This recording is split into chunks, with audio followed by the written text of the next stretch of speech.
All right. Hello, everybody, and welcome to the Outlawed Thoughts podcast. My name is Leighton Radner, and I am joined here by Josh Hlavka. Did I say it right? Yep. Yep. Haha. I've heard it enough on Swamp Creatures. I figure I ought to be able to repeat it. My man. So we are going to talk about, I guess the main topic today is policing in general, specifically the government police that we deal with on a daily basis in some extent, whether it's driving down the street or simply the motive that you have to pay your taxes. We're going to talk about kind of what the cops have done. And this is because I see a lot of people on the right and even some people who I'd consider to be kind of the post-libertarian crowd or other individuals who like to justify actions of some cops. Or they won't paint with a general brush for police, and the right in particular very fond of the police. Now there was kind of a breakaway I saw in 2020 with some of the lockdown stuff and some pretty based behavior against the police on the right, but that seems to have faded away. It would appear to me that the kind of blue line narrative within the right is simply too powerful to break from that ideology. Mainly because you have to have an enforcement arm, regardless of whether you're on the left or right. So I think ultimately that's what it boils down to. But I think it's important not necessarily to talk about the punishment that was delivered to a single cop, but to talk about what the police do. And this is from the good to the bad to the ugly. What we're going to be focusing on today is very much so the ugly. And that is what cops do when they have too much power, when they think nobody's watching, or when they simply lose it. And not just police officers, but other types of law enforcement. We see this with judges. We see this with DAs. We see it with federal agents. And so I think it's vast. It's everywhere. Cops in general today are some of the worst, I think, because of the era we live in, with so much politicization and so much, kind of the active culture war that is always happening. I think that has done a lot more in the last 10 years to make more bad cops than good. Because I think they feel as though it's the right thing to do in a lot of cases. Mm-hmm. So I guess what is your interaction with police, and I guess what's your opinion in general? Well, I mean, my interaction with police hasn't been too positive, so I can start there. I mean, my viewpoint has always been is that the police are what you make of them, as far as I'm concerned. I mean, absolutely, everywhere you live, it's going to be a little different. Obviously, I've lived in some pretty income varying areas, is how I'll put it. Like, I've lived in the hood, I've lived in like really rich upper crust white one percenter areas, and you can see the stark difference. Right. Police in the hood aren't gonna police the same as police in the nice white gated communities who don't have to worry about violent crimes or the same type of stuff. So I mean, my feelings on the police are, kind of, personally speaking, I think they need to be privatized. I think that's going to get people more of what they're looking for out of the police. I don't think defunding them is going to be the answer. I don't think that abolishing the police is going to answer, because somebody's going to fill in that vacuum anyway. And Right. personally speaking, I'd rather have somebody that I'm paying for that's accountable to me, and that if I don't like what they're doing, I can just, kind of like people are doing with Spotify, cancel your fucking subscription and move on to a different one. It's that simple. Right. So, and I think that is ultimately the libertarian answer to that question. It's to privatize police. It's to move towards a system that looks a lot more like, security guards and patrol at certain businesses that also help out, in a community basis. That's something I've always thought has been not only more useful towards the general populace, because they don't have to walk around worrying about whether they're breaking a law constantly, Mm-hmm. because those laws are laid out in a easy to consume way. And the way that those laws are looked at are more off the basis of private property rights and the things that we normally look at as being, you know, tangible physical, repercussions. For instance, we talk about the shoplifting issue. We talk about what happens when you remove a business's ability to protect their wares, right? So say you're a box store, and I know people look at box stores as horrible conglomerate businesses, and in a lot of ways, I probably agree with those people. But when we look at something like a Walmart, when we look at something like a Fred Meyer's, a Vons, Safeway, whatever store you have in your neighborhood, if the government comes out and they put in a rule that states that somebody cannot be charged unless they steal a certain quantity of items from you, this could be $500, this could be $1,000, this could be $2,000, whatever the case may be. This is incentivizing theft, in my opinion. This is the government giving the green light for people to have their businesses targeted and ransacked by private citizens. And the government is utilizing their sway to okay this, to say it's okay if you do this.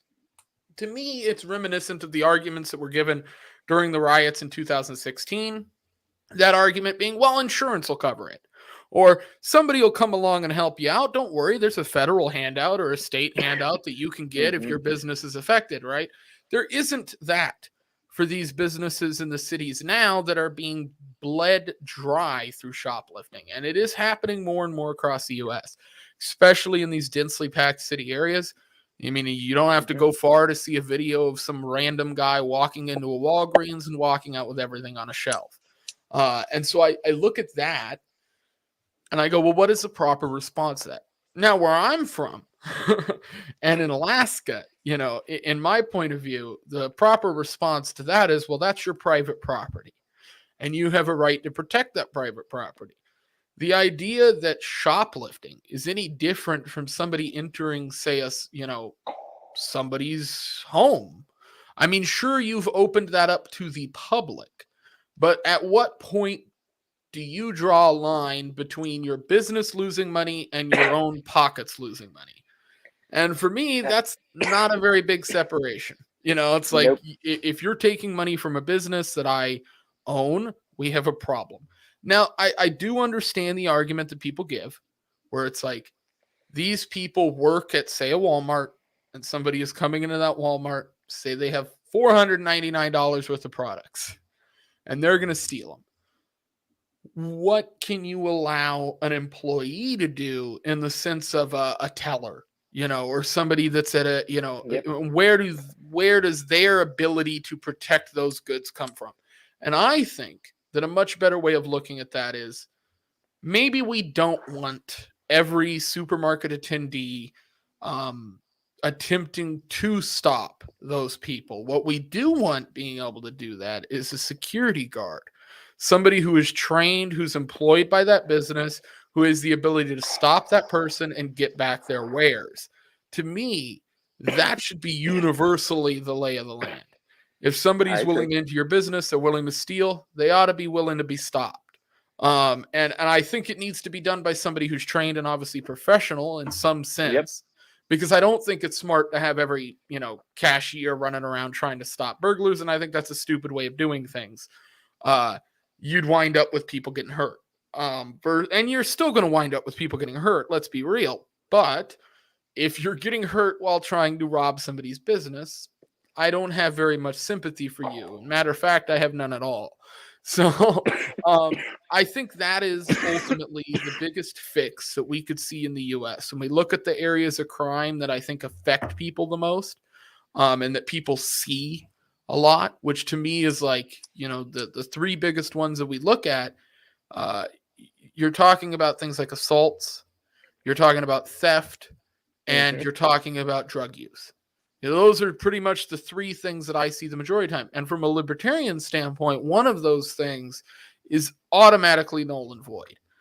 The idea that we are arresting people and using an enforcement arm of the government to actually arrest people for putting something in their body is one of the biggest issues that I have with police. It's completely antithetical to a way that our country has operated really in the past. I mean, this was, I always bring up arguments of the historical side of things and how our forefathers and things viewed consumables or drugs in the past. And that was actually a pretty well articulated argument. There's some issues that I have with the approach of the people of the right. They look at drug use as this ultimate evil. But I think there's a really important factor that people miss, which is that the majority of drug users are not the people that are put into the media and are put out on blast. And I think that's to design. I mean, I think the media is one of the biggest proponents of conglomerate groups that don't want to see drugs legalized, because as much as the pharmaceutical companies make off of selling those pills and selling the pharmaceuticals, those same media companies get to make money sensationalizing the story of those very same people who are put through the ringer by those opioids and medications that the government and everybody else has pushed. And I'll even go a step further.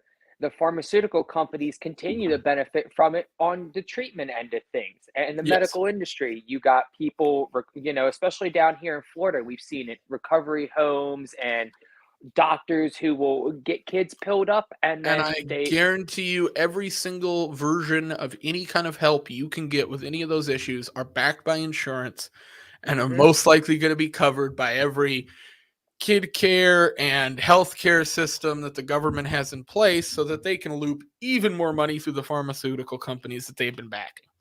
Yep, that's why we used to call them dope zombies in New Jersey, because they would OD, get Narcan, they would go to their insurance and be like, I'm addicted to pills, perks, whatever. They would go to Florida, like, I'm going to Florida, I'm changing my life, I'm going to start over fresh. And then, like, why we call them zombies, 28 days later, they went through the recovery. Insurance said, you're recovered, you're going home.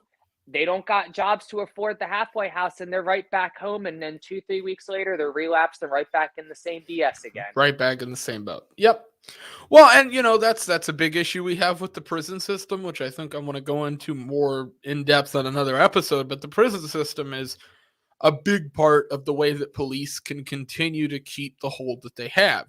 The fact that you have prisons that are, pretty much filled exclusively at this point by people who have been arrested for drug crimes. And it makes up, a gigantic percentage of our prison intake is by, drug users and dealers and people like that I feel are more victims of the system than any perpetrators of a crime. To me, it's like, if I go to the liquor store and pick up a bottle of scotch, they don't ask me, whether I'm going to go kill myself with it. It's like, This is just kind of, there's this assumed liability when you do a drug. And I think that's the way that the law should begin to look at it, is that if you consume a drug, you're liable for it. And that's just the way it goes. That also means you're liable for your actions. If I go and do a bunch of drugs and I go out and beat a guy in the street, that guy can sue me.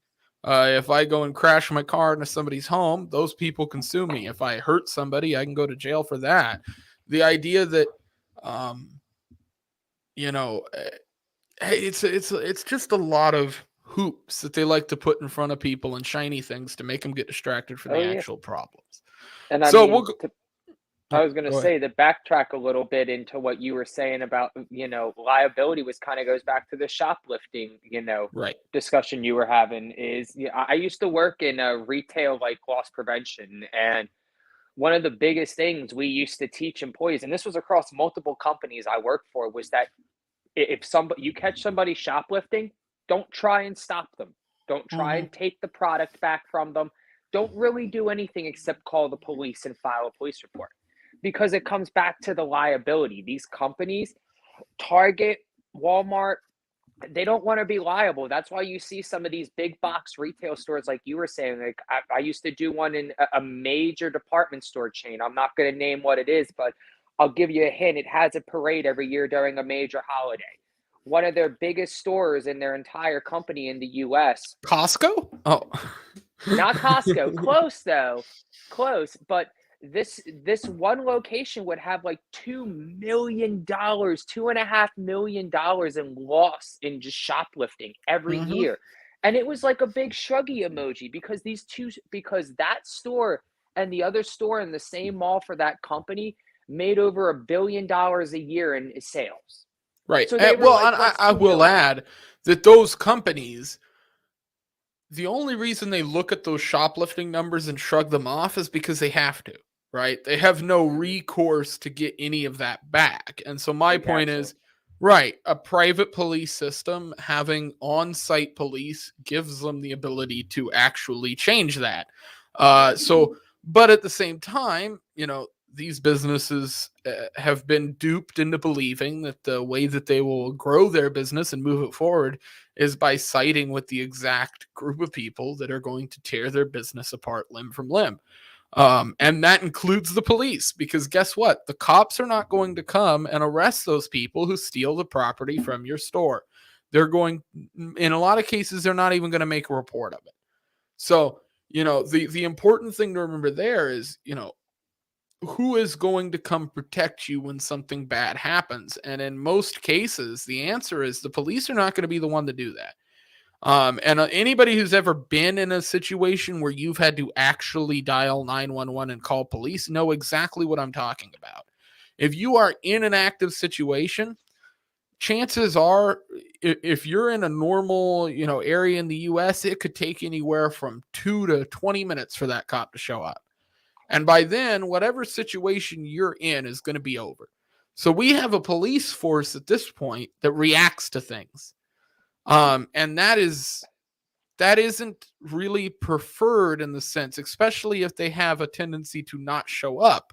Whereas if you have an on-site police officer, somebody who can make a report at the store, who can send in a report at that store, who has the ability to do the things that these, obviously not all the things that we allow cops to do, but some of the basics, being able to actually process the crime that somebody has committed by stealing somebody's private property. They have the ability to actually, file a report, write that down, let the business know exactly what happened.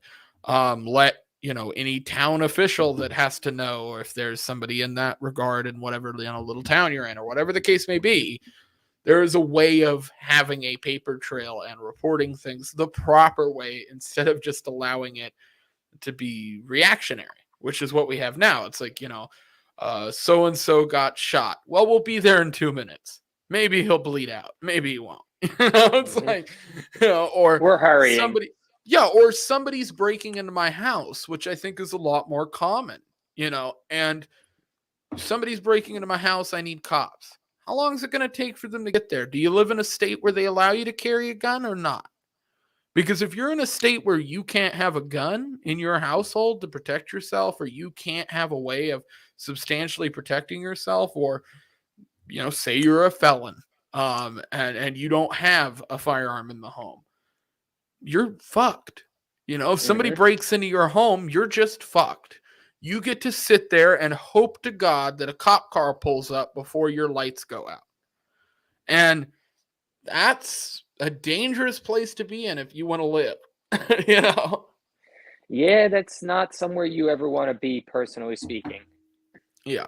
So we will go ahead and hop into some random stories here. I have a few things queued up. We're going to see how this does. We'll go here. All right. I got to get used to sharing this stuff. So can you see that on the screen now? I can see it. It's loading, but I can see it. Oh, there we go. Okay. Perfect. Warning, graphic footage. Uh-oh. So this happened a little while ago. I'd also like to point out that CGTN is funded in whole or in part by the Chinese government, which is apparently something that YouTube is doing now. So this YouTube channel is funded by the Chinese, them damn Chinamen. Goddamn So Chinaman. I'm gonna go ahead and keep this small screen, just to limit whether or not my computer will completely take a shit while viewing it. But and I do have audio on. And I think you will have seen this video before.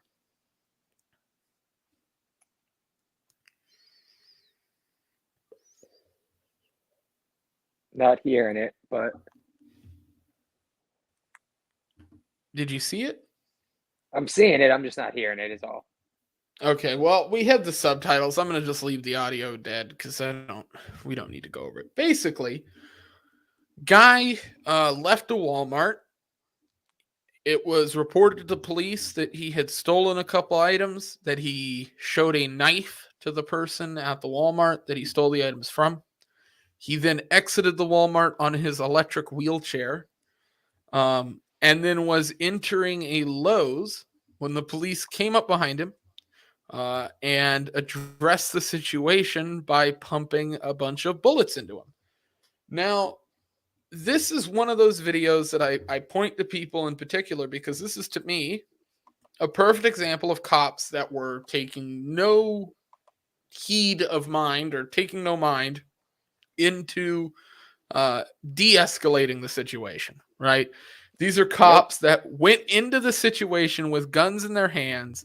And one thing that I point out, which I can replay the footage here, but there is gunshots that ring out in the video, and the police officer who is firing those shots actually pauses for a solid 1 second, 2 seconds, and then delivers another shot. And that is the final shot that is taken. And the reason I find that important is because this is a police officer that, when shooting a man in a wheelchair with his hands to his side, literally paused to look at the individual and then shoot them again.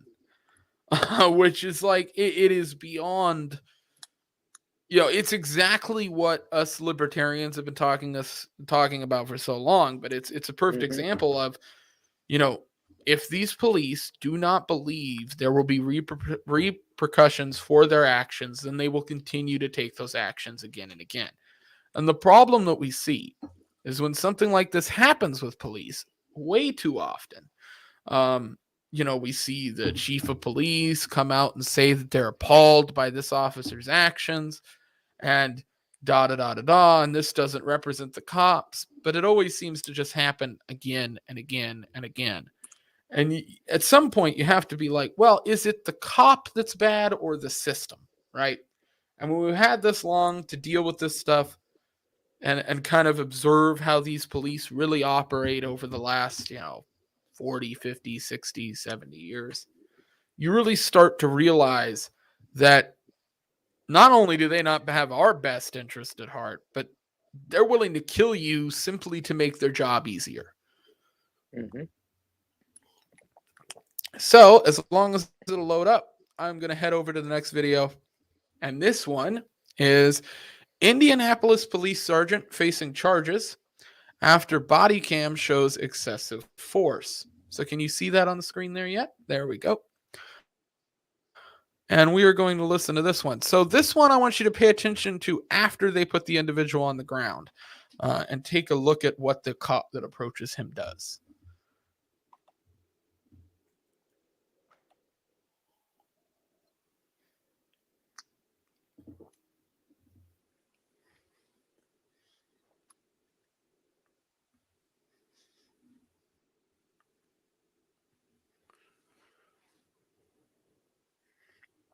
That's great. Just grabs him right by the neck.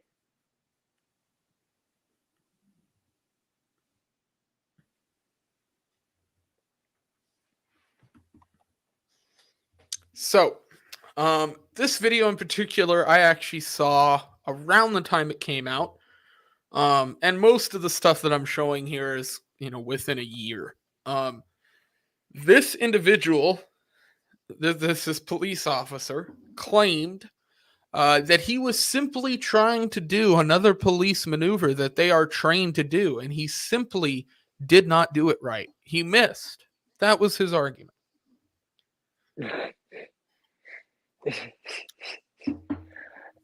Missed. My bad. It looked a little bit more like a dweeby cop in shorts walking up and kicking a guy who's, already well under control and on the ground in the face.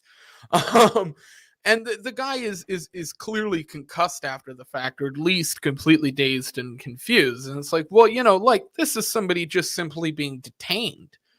So, what happens when this is, obviously somebody they have a warrant for, or somebody they really want to go after? How many times is he going to get kicked in the face? And in this case, again, this cop was, I believe, charged, according to this, with felony, charges. The problem with that is, again, it'll just happen the next year with a different cop because the system hasn't been fixed. And we'll continue to act like every time Black Lives Matter or any other protest group pretends like they're doing hard work to fix these injustices. I mean, I look at groups like that and I go, well, shit, you caused more than you did help. And in the situations where you did try to bring loud voices to legitimate police issues, it really was just about money, and there hasn't been a huge movement in that sense that tried to reform police. And this gets us into something more, which is the fact that, it is hard to find studies on police violence. It's hard to find studies on things like in-home domestic violence with police. Why? Well, because no one wants to touch those studies. Because the second they do, they'll lose funding. They'll be painted as horrible. It'll be harder for them to run other studies. They'll get repercussions, obviously. It's the same reason why we don't see media covering anything other than an individual event, right? You don't see a ton of Fox News stories or CNN stories, for that matter, on the deeper issue with the police as a whole. You hear from CNN, well, police are disproportionately harming Black people, or they're disproportionately harming people of color. And from Fox News, you hear, well, the police are letting in all these people across the border, and they're letting people steal stuff. But neither one of those two groups are putting forward a solution. The libertarians have, which is the private policing option, which I think is an easier fix to this crap that we have been dealing with for a long time. But the next stories that I have are not videos. They're going to be text, starting with this one, which I found was funny because I think shitty cops does not just affect men. This is a Omaha police officer arrested on suspicion of domestic violence assault, January 31st, 2022. And that's her right there. Brittany Taylor. An Omaha police officer who was arrested on suspicion of misdemeanor domestic violence assault was booked into the Douglas County Jail. Brittany Taylor, 33, is accused of injuring her girlfriend, a police spokesman said Monday. This is an inclusive police beating down. Officers were called to a home near 45th Street with Laurel Avenue about 4 a.m. Sunday. The officer spoke with a woman at the home who had injuries to her head and face. The woman identified Taylor as her attacker, the spokesman said. Following a preliminary investigation, Taylor was arrested and booked into jail. A review of the Douglas County Jail census showed she was not in custody Monday afternoon. But again, I'm not really targeting this story in particular because there's 1,000 of these stories, and that is kind of the problem. Domestic violence within police homes is abnormally high. And it's high because you have individuals, in my opinion, who are constantly on what I would refer to as a power trip. Some people argue that it's because it's a stressful job.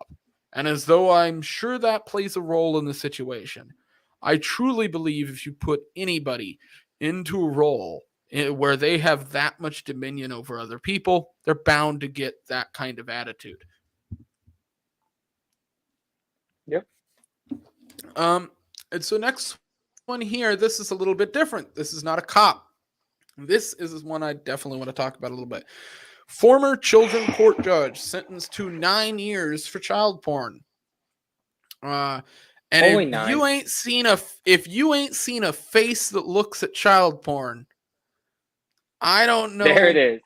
That is There the it is. face. That is the face of child porn. Jared can hold this motherfucker's beer. A former Milwaukee County Children Court judge was sentenced Wednesday to 9 years in federal prison for transmitting child pornography in the fall of 2020. Less than 6 months after he was elected, Brett Blom, 39, what a fucking gay name. Brett Blom, 39, an openly gay, married father of 2, had been elected less than a year before. He was arrested in March on state child porn charges. In May, he was indicted on 2 federal charges and pleaded guilty in September. Blom appeared in court wearing an orange jail clothing and shackles. He apologized to the children in the videos and his colleagues in the court system. He said, wow. He said since his arrest, he has come to learn his repression as a gay teen in Royal, Iowa may have led to his deviant desires. So you understand this, guys? If you're gay, you like to diddle kids. That is the logic this man's running with. He said he still considers himself lucky. His husband, parents, brother, longtime friend were in court to support him. All I can do is work to be a better Brett in the future. How about this? How about instead of working on being a better Brett, you work on fitting the barrel of the gun in your mouth? Yes. And here's from Justicegov. There isn't much of it there, but former Milwaukee County judge sentenced to 9 years for disturbing child pornography. I am going to tell everybody you should read through everything on this guy. Do a deep dive. I will point out some highlights here. They did seal most of the records from the case, including the actual actions that the judge took to hide much of what was done, and that is not typically done in most of these cases. He was given special treatment because of his position as a judge. He was given 9 years for something that's I think he should be put in a wood chipper for. And sadly, the kids that were harmed by this guy, most likely, and we can't say this with fact, came from individuals around this very same job that he held as a judge around kids. And that is what I think is most important about this story, is this is an actual government official who was handed a position where he could be close to children. And not just any children, vulnerable children nonetheless. Right. We're talking about kids that were affected in, family law situations. So you could be dealing with divorces, you could be dealing with physical abuse, mental abuse, drug abuse. The list goes on and on there. But yeah, you're talking about vulnerable kids. This guy was around on most likely a daily basis, except for Sundays. And that is, just simply insane. Also, if anybody uses Kick, immediately assume they have child pornography. South Florida police officer charged in federal court with attempting to sexually exploit child. I think I remember this one, actually. Yeah, so Miami, Florida on Friday, 30-year-old Stewart, Florida resident Juan Antonio Garcia appeared in United States Magistrate Court in Fort Pierce to face a federal charge that he attempted to produce pornography of a 15-year-old boy. Garcia is a law enforcement officer with the Sewells Point Police Department. According to the recently unsealed criminal complaint affidavit, law enforcement officers received a report on November 22nd that Garcia was sending sexually explicit text messages to a 15-year-old boy. According to the affidavit and text messages, Garcia asked the minor to accompany Garcia to a nude beach in St. Lucia County. It is alleged... Lucie? Oh, okay, there you go. St. Lucie County. It is alleged that Garcia introduced the minor via text message to put on a condom, which Garcia provided to the minor, masturbate, and send Garcia a photograph. And that, my friends, is producing child pornography. So this guy, major piece of shit, and also eligible for the wood chipper. This is just a story I had on some of the domestic violence issues in police officers that I found a little bit interesting. Now, this story is from 2019, and it was asking the question of, do 40% of police officers' family experience domestic violence? And the answer they gave was, it's complicated. And I want to go through exactly what they said because I find it a little bit interesting. A study claims that 40% of police officers' families experience domestic violence. But where is that number coming from? A meme circulating on Facebook is making the claim based on that study, but is it accurate? The answers are complicated. There's the meme, of course. 2 News did some digging and found out it comes from 2 studies done in the early 1990s, which were highlighted by the National Center for Women and Policing. The claim from a heavily cited report from the National Center of Women and Policing cites the studies, one done in 1991 and the other in 1992. Recent data about police officers and domestic violence is scarce, meaning finding accurate statistics is complicated. And there we have the exact issue that I was talking about before, where it has become, especially in today's age with all the studies that we do, increasingly difficult to find studies on the domestic violence rate among policing. Funny, you can find the domestic violence rate among a ton of other jobs very easy, but not policing. That seems to be a little trickier.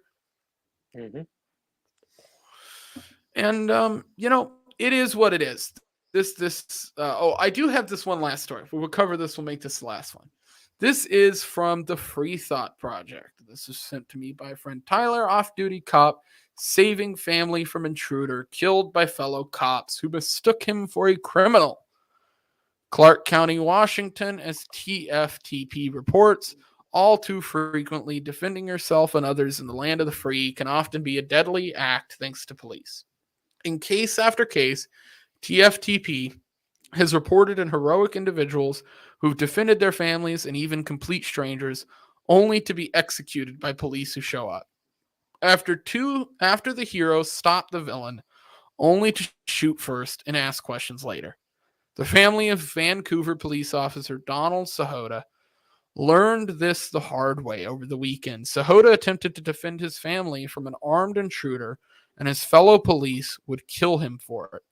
According to police officers responded to an armed robbery at the Chevron on Northeast 117th Avenue in Vancouver, Washington. According to a 911 caller, the suspect had entered the store pointing a gun at gas station clerk's chest while demanding cash. The Clark County Sheriff's Office said the suspect fled in a stolen dark-colored Mercedes. After robbing the store of several $100s, police intercepted the suspect traveling northbound on I-205, where a chase began for several miles. I was working my tail until 8:15 p.m. Dude walks through the door, pulls out a pistol right out of his pocket, aims it at my chest, holding his hand over the side, the clerk said. After a miles-long chase, the suspect ditched the vehicle and happened to show up at Sahota's home. According to police, the suspect banged on the door, claimed he was in a car crash and needed help. Sahota bravely protected his family from an armed robber, grabbed his gun, and went outside to confront the suspect. According to police, a struggle ensued, and Sahota was stabbed by the suspect before losing control of his pistol. After knocking the off-duty cop to the ground, the suspect went inside Sahota's home, where his wife was hiding. The off-duty cop then picked up his firearm and ran back in the home to stop the suspect. Unfortunately, however, Sahota ran inside. Clark County officers arrived on the scene to shoot first and ask questions later. The off-duty cop then picked up his firearm and ran back into the home to stop the suspect. Unfortunately, however, as Sahota tried to save his wife, he was gunned down by responding officers who mistook him for the suspect. Sahota was hit several times and died as medics tried saving him. The unarmed suspect was taken into custody without incident after police killed the officer who was trying to stop him. According to OPD, the incident is being treated as an officer-involved shooting and is being investigated by the Lower Columbia Major Crimes Team. I really trust any police force with the name Columbia in it. Yeah, so that is the story, and that is about as fucked up as it gets, because this is a guy that's actively trying to defend his family on his own property and is gunned down for it.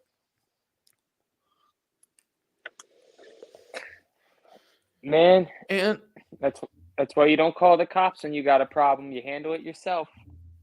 And I couldn't feel more in line with that statement these days. You know, we look at everything that's happening, and the more and more I see it, the more and more I think a good loaded sidearm will do the trick in most of these situations.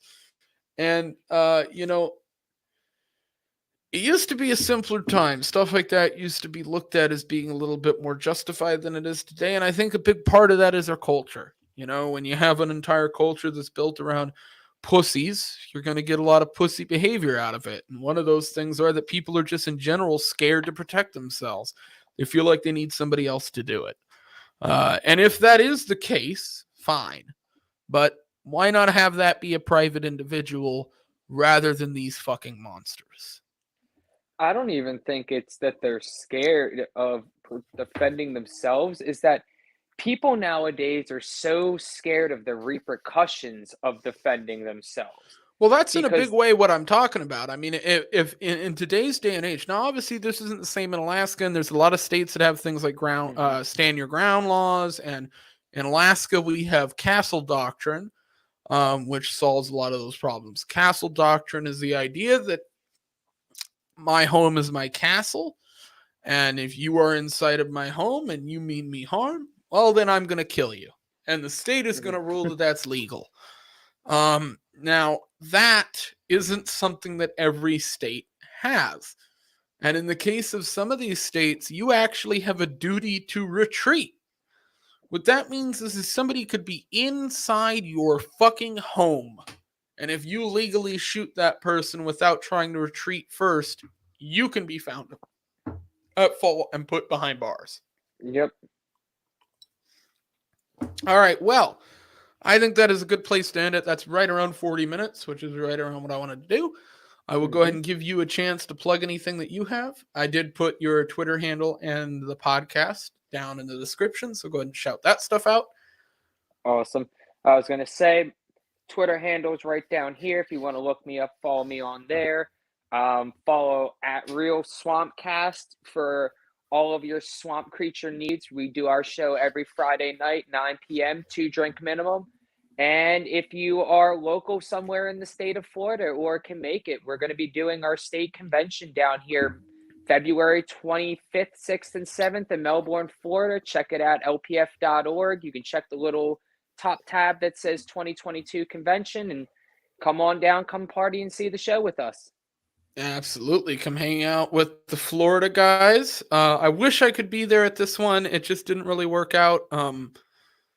I will try to make it next time, and I will definitely see you soon at some event, I am sure. Absolutely. Awesome. Well, we will go ahead and end this there. Obviously, my name is Leighton Radner. You guys can follow me on Twitter at Liberty Leighton, and you can see all my antics over there. I also do some editing for this guy over at the Swamp Creatures podcast with the Swamp Creatures Network. Am I getting that right? Or SwamCast Network. SwamCast. The Swamp Creatures podcast on the SwamCast Network. Right. I have done some funny edits of their stuff. That is up on my Twitter. I would suggest watching those because I find them quite amusing to make. Great stuff. And I will catch you guys in the next one. Thank you. Take care.